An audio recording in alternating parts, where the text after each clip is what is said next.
Hi guys, welcome back to our. तो भाई सामने आपके है पल्सर है 160 और यहाँ पे है बजाज की पल्सर 220F। तो इन दोनों का आज कंपैरिजन करने वाले हैं। कंपैरिजन इसलिए बनता है क्योंकि ये जो प्राइस है ना भाई, इनकी काफ़ी ज़्यादा अभी के टाइम पे क्लोज में जा चुकी है। लगभग सिमिलर सा ही आपको कॉस्ट देखने मिलता है। ये जो बाइक है एक नई बाइक है, मॉडर्न बाइक है। यहाँ पे आपको लुक से भी पता चल रहा होगा। ये बाइक 2022 के अंदर में लॉन्च हुई है। ये सेकंड जनरेशन है। और यहाँ पे जो पल्सर 220F है, ये जो है ये एक लीजेंडरी का इसको टैग दे दिया गया है, क्योंकि ये जो बाइक है ना 2007-8 के अप्रोक्स में आई हुई थी और अभी के टाइम तक भी ये जो है बाइक अच्छे नंबर में सेल हो पा रही है। तो इसी से आप अंदाज़ा लगा सकते हो कि इसको लीजेंडरी का टैग क्यों मिला हुआ है। अगर इनके लुक एंड डिजाइनिंग की बात करी जाए तो ये जो पल्सर 220F है, ये एक सेमी फेयर्ड बाइक है। सेमी फेयर्ड का मतलब होता है भाई आधी फेयरिंग, जैसे कि फुल फेयरिंग में आती है ना स्पोर्ट बाइक। यहाँ पे आप देख सकते हो कि सिर्फ टैंक से लेकर के आगे का जो फेसिया है वहाँ तक में आपको छोटा सा एक काउल देखने के लिए मिलता है। और ये जो है डिफरेंट ही टाइप की बाइक लगती है। अभी के टाइम पे ऐसी बाइक आपको बहुत ही कम दिखती है, या तो नेकेड दिखेगी मोस्टली या फिर फुल फेयर्ड बाइक दिखेगी। और ये जो है बाइक एक स्पोर्ट नेकेड की कैटेगरी के अंदर में आती है। तो यहाँ पे आपको जो टोटल लुक है आपको नेकेड वाला मिलता है। तो पर्सनली अगर मेरी बात करूँ ना, तो मेरे को भाई स्पोर्ट और जो सेमी फेयर्ड बाइक है वो ज़्यादा पसंद आती है, क्योंकि इनकी जो रोड प्रेजेंस है वो ज़्यादा बेटर होती है। ग्राफिक्स की बात कर जाए तो यहाँ पे आपको काफ़ी अच्छे ग्राफिक्स मिलते हैं और थोड़े से ज़्यादा अमाउंट में ग्राफिक्स आपको मिल जाते हैं। यहाँ पे 220F की बैजिंग हो रखी है। यहाँ पे पल्सर 3D के अंदर में आपको लोगो मिल जाता है। यहाँ पे भी NX60 की बैजिंग हो रखी है, बट अलग टाइप के अंदर में। यहाँ पे भी आपको 3D के अंदर में पल्सर की बैजिंग मिल जाएगी। यहाँ पे NX60 का बैजिंग हो रखा है रियर काउल के ऊपर में, और यहाँ पे भी आपको 220F की बैजिंग मिल जाती है। बट ये जो कलर कम्बिनेशन है थोड़ा सा ब्लैक का रेड का, वो ज़्यादा बेटर लग रहा है एज कम्पेयर टू NX60 के। यहाँ पे थोड़ा सा सिंपल रखने की कोशिश करी गई है। यहाँ पे आपको एक बड़ी सी वाइजर भी देखने के लिए मिल जाती है। तो ये जो बाइक है हायर स्पीड पे ज़्यादा बेटर परफॉर्म करती है। यहाँ पे जो विंड ब्लास्ट है आपको फेस ज़्यादा नहीं करना पड़ता है इस वाइजर की वजह से, इसकी स्टाइलिंग की वजह से। बट यहाँ पे जो इसकी डिजाइनिंग है एक नेकेड है, तो यहाँ पे टोटल जो विंड ब्लास्ट है आपको ही फेस करनी होती है। यहाँ पे कोई सा भी वाइजर वगैरह आपको देखने के लिए नहीं मिलती है। यहाँ पे अगर लाइटिंग की बात करी जाए, यहाँ पे भी आपको प्रोजेक्टर का सेटअप देखने के लिए मिल जाता है, लो बीम और हाई बीम का। और वहीं पे NX60 के अंदर में LED बेस्ड आपको प्रोजेक्टर सेटअप मिल जाता है। तो इसकी जो नाइट की विजिबिलिटी है ना ज़्यादा बेटर है एज कम्पेयर टू यहाँ पे पल्सर 220F। और यहाँ पे सस्पेंशन की बात करते हैं तो यहाँ पे आपको USD सस्पेंशन मिल जाता है। तो इसकी जो हैंडलिंग है ज़्यादा बेटर होती है as compare to telescopic suspension, जिसके अंदर में आपकी 220F पल्सर आती है। यहाँ पे इनके हैंडल और इनके मीटर कंसोल के अंदर में ना मेजर फ़र्क आता है। यहाँ पे आप देख सकते हो ये जो भाई पल्सर 220F है काफ़ी स्पोर्टी लुक के साथ आती है। यहाँ पे आपको क्लिप ऑन हैंडल बार भी मिलते हैं, और ये जो वाइजर है वो भी आपको बड़े साइज का मिलता है। तो यहाँ पे आपको ओवरऑल जो मिलती है ना राइडिंग पोजीशन कुछ इस प्रकार का मिलती है। भाई पर्सनल मेरे को ये जो टोटल कॉकपिट व्यू है 220F का काफ़ी ज़्यादा पसंद है। और वहीं पे पल्सर 160 की बात कर जाए तो यहाँ पे आपको टोटल नेकेड वाला जो इसका सेटअप है वो देखने को मिलता है। यहाँ पे आपको सिंगल पाइप में हैंडल बार मिलता है पल्सर 160 के अंदर में, और यहाँ पे कोई सा भी आपको वाइजर नहीं मिलता है। और कुछ इस प्रकार का आपको कॉकपिट भी मिलता है टोटल।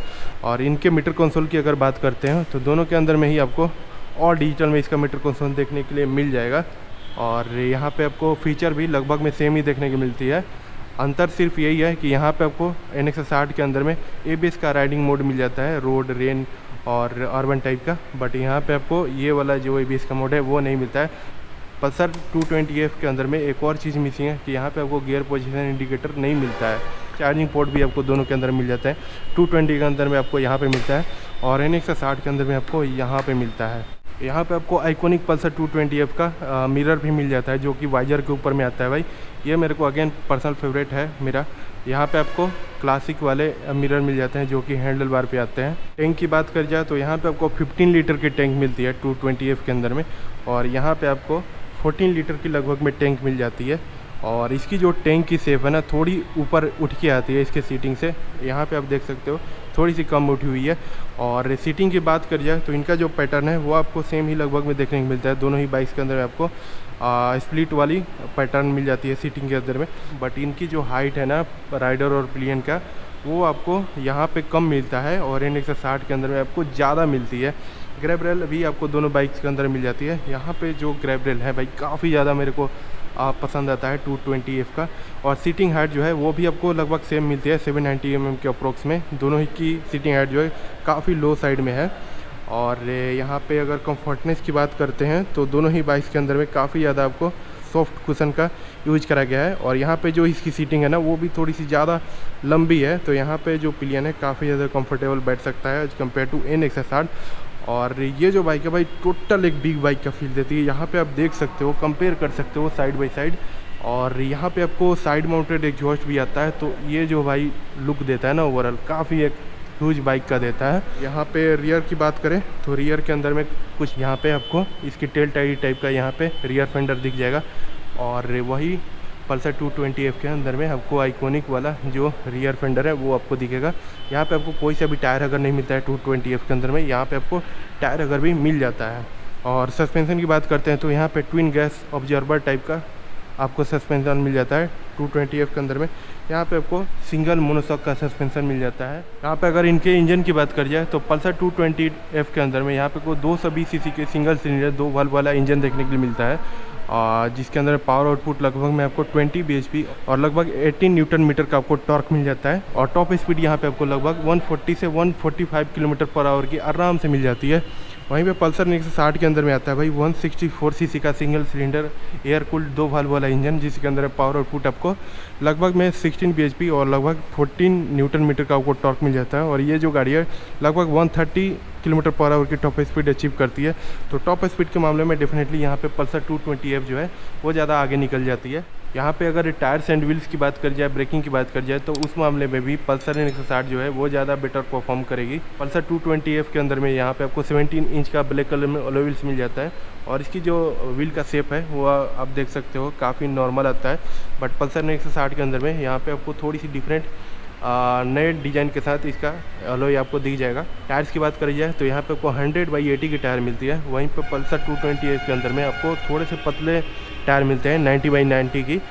और रियर टायर की बात करी जाए तो रियर के अंदर में भी यहाँ पे आपको 130 सेक्शन का टायर मिल जाता है, रेडियल टायर मिलता है भाई इसके अंदर में। और यहाँ पे 220F के अंदर में 120/80 का टायर मिलता है। ब्रेकिंग की बात करते हैं तो यहाँ पे आपको 300 mm का डायमीटर का डिस्क मिल जाता है फ्रंट के अंदर में, और रियर के अंदर में 220 mm का डायमीटर का डिस्क मिलता है। और दोनों ही जो डिस्क हैं फ्रंट और रियर वो आपको डुअल चैनल बेस के साथ आते हैं। बट 220 के अंदर में यहाँ पे आपको 280 mm डायमीटर का डिस्क मिल जाता है। और रियर के अंदर में भी आपको डिस्क मिल जाएगा, बट आपको सिर्फ फ्रंट के अंदर में ही ABS मिलती है। तो अगेन यहाँ पे जो पल्सर 160 है वो ज़्यादा बेटर निकल के आती है टायर्स के ऊपर में और ब्रेकिंग के मामले में भी। और ग्राउंड क्लियरेंस की बात करें तो दोनों ही बाइक्स के अंदर आपको लगभग 165 mm का ग्राउंड क्लियरेंस मिलता है। काउल भी, इंजन काउल दोनों के अंदर मिलता है। हालांकि जो NX60 का इंजन काउल है वो आपको थोड़ा सा स्पोर्टी और एग्रेसिव मिलता है।